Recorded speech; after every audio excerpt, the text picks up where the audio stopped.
السلام عليكم حبايبي، عاملين ايه؟ يا رب تكونوا بألف خير. وصفة جديدة وفيديو جديد، وهنعمل النهارده مع بعض هريسة الشطة. وبما اني الايام ديت عايزه اقول لكم هو كتير كده في السوق، وكمان سعره كان كويس قوي النهارده. يعني سعر الكيلو كان 10 جنيه، وفي العاده او في الغالب يعني كان بيبقى سعره 20 جنيه. فلو تلاقيتيه تقدري تعملي منه احلى هريسة شطة ممكن تحتاجيها في كل حاجه، في المحاشي، في التتبيلات، في صلصة المكرونة، اي حاجة اي حاجة بجد بيبقى ليها طعم حلو جدا. بالنسبة للفلفل اللي عندي ده بيديني افضل نوع هريسة، وكمان كمية كويسة جدا. نوع الفلفل اللي عندي عايزة اوريلك ان هو اللحم بتاعه سميك، مش رفيع، مش زي الفلفل العادي. وبالمناسبة الفلفل اللي احنا جايبينه النهاردة ده حامي، يعني حراق قوي قوي. الناس اللي هي بتبقى عايزة فلفل مثلا او هريسة تبقى هادية شوية كده، مش حراقة، تقدري تجيبي الفلفل اللي هو الرومي، ولكن مش الفلفل الحلو. الفلفل الحلو ده ينفع في المأكولات ولكن ما ينفعش هريسة.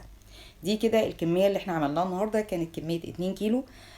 طلعت لنا 3 برطمانات ونص، كويسة جدا. يعني ده برضو زي ما قلنا من اللحم بتاع الفلفل نقدر ناخد كمية كويسة. طبعا غسلته كويس جدا جدا.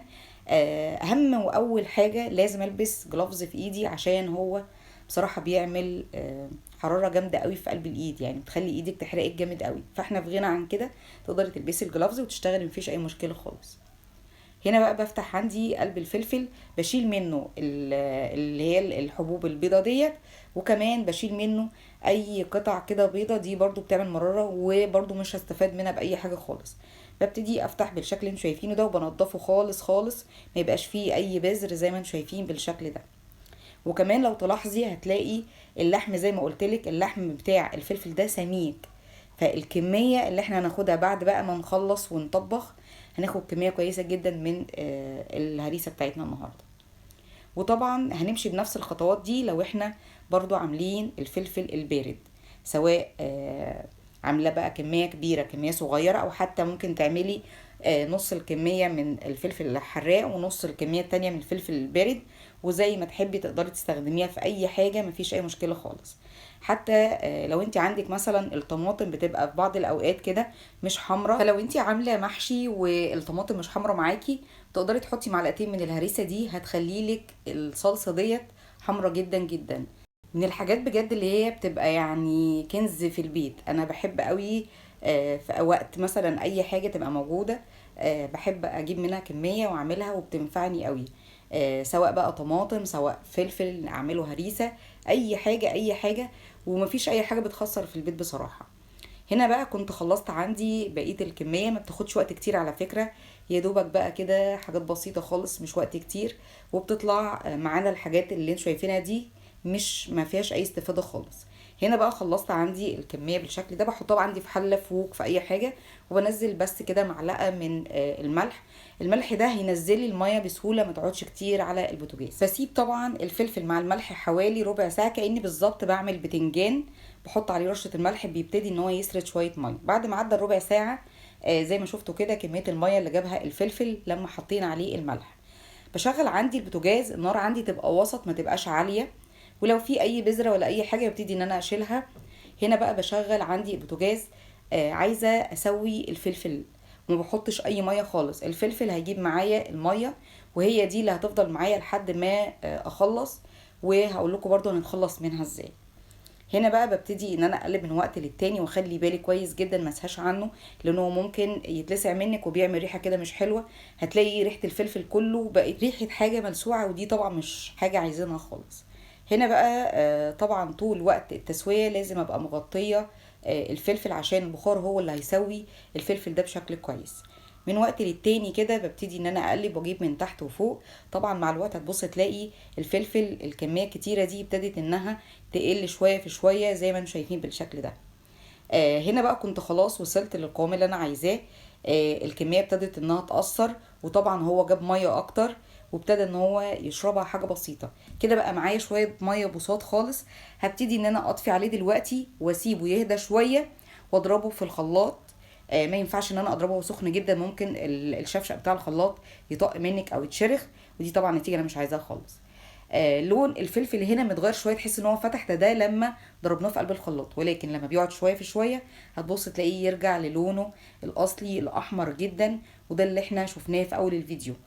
هنا بقى طبعا عايزه اقولك ان بعد ما ضربناه في الخلاط تقدري انك انتي تاخديه على البوتاجاز بالشكل ده، ولكن انا بحب ان اصفيه اخد نتيجه او اخد القوام نفس القوام كده بتاع الصلصه، ودي نتيجه كويسه جدا من غير قشر من غير بذر من غير اي حاجه.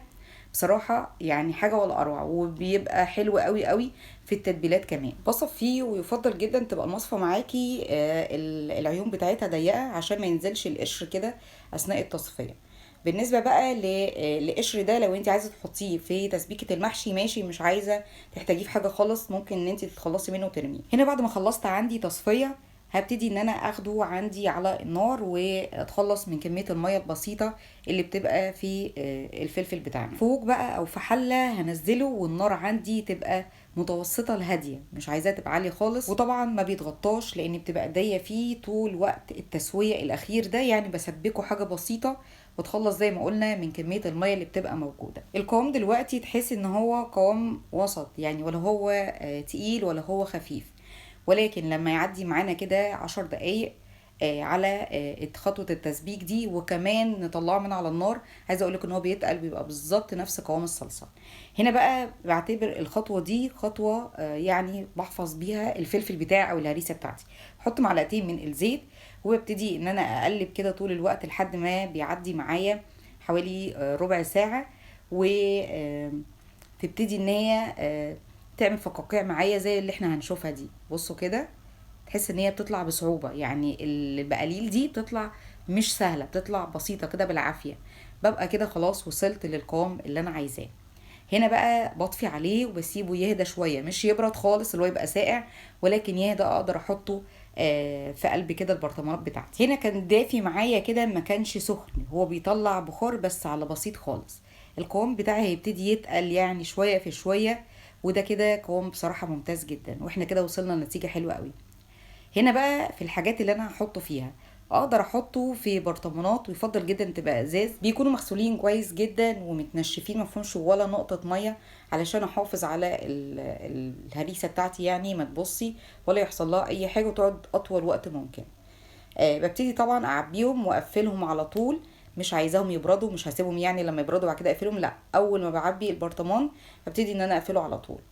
وبالنسبة لطريقة الحفظ بحطه في التلاجة، ممكن احط برطمان واحد اللي انا هستعمله في التلاجة والباقي بحطه عندي في الفريزر. وما تخافيش البرطمان مش هيفرقع منك ولا يحصل له اي حاجة خالص. يا اما بقى بدل يعني البرطمانات الازاز تقدري تحطيه في العلب اللي هي بتبقى البلاستيك اللي هي بتتباع بره دي، برضو مفيش مشكلة خالص. وبكده يبقى وصلنا لنتيجة كويسة جدا، اتمنى تجربيها، ومتنسيش اللايك والاشتراك، وسلام عليكم.